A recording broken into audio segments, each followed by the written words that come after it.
November 17, 2025. கிருபை பொழியும் நாவு.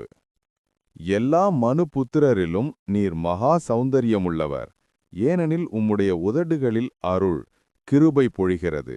ஆகையால் தேவன் உம்மை என்றென்றைக்கும் ஆசிர்வதிக்கிறார். சங்கீதம் 45:2. ஒரு மனிதன் பூமியில் ஜீவிக்கும்போது அவனுடைய வாயில் எவ்வளவு அதிகமான கிருபை இருக்கிறதோ அவ்வளவு அதிகமாக அவனுடைய உயிர்த்தெழுந்த சரீரம் அழகுள்ளதாய் இருக்கும் என்னும் ஆசிர்வதிக்கப்பட்ட சத்தியத்தை அநேகர் உணர்ந்து கொள்வதில்லை. உங்களுக்கு மோசமானவைகளை பேசும் ஒரு வாய் இருக்குமென்றால் உயிர்த்தெழுதலுக்குப் பின் உங்களுக்கு ஒரு அருவருப்பான சரீரம் இருக்கும். அந்த சரீரம் நித்தியமானதாய் இருக்கப் போகிறது என்பதை நினைவு கொள்ளுங்கள். ஒரு மனிதனை தேவன் என்றென்றைக்குமாய் ஆசிர்வதித்தல் அவனுடைய உதடுகளில் பொழியும் அருளையும் கிருபையையும் சார்ந்ததாயிருக்கிறது. மேற்காணும் வசனத்தை தொடர்ந்து வரும் வசனம் இன்னும் அதிர உள்ளார்ந்த அர்த்தமுள்ளதாகவும் இதை தெளிவாக விளக்குவதாகவும் உள்ளது. மகா பராக்கிரமசாலியே, உமது மகிமையும் உமது மகத்துவமும் ஆகிய உம்முடைய பட்டயத்தை நீர் உம்முடைய அறையிலே கட்டிக்கொள்ளும். சங்கீதம் 45:3.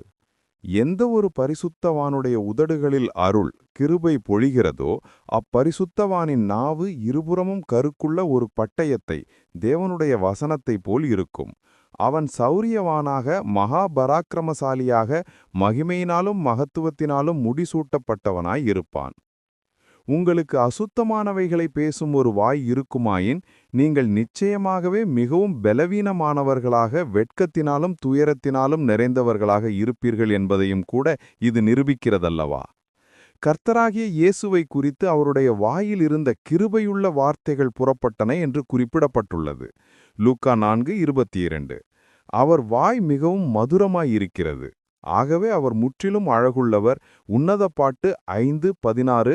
கர்த்தராகிய இயேசுவை தாங்கள் கைது செய்யாமல் திரும்பி வந்ததற்கு சேவகர்கள் பரிசேயர்களுக்கு அளித்த காரணம் நம்மை மிக அதிகமாக ஊக்குவிப்பதாயிருக்கிறது. அந்த மனுஷன் பேசுகிறது போல ஒருவனும் ஒருகாலும் பேவினதில்லை.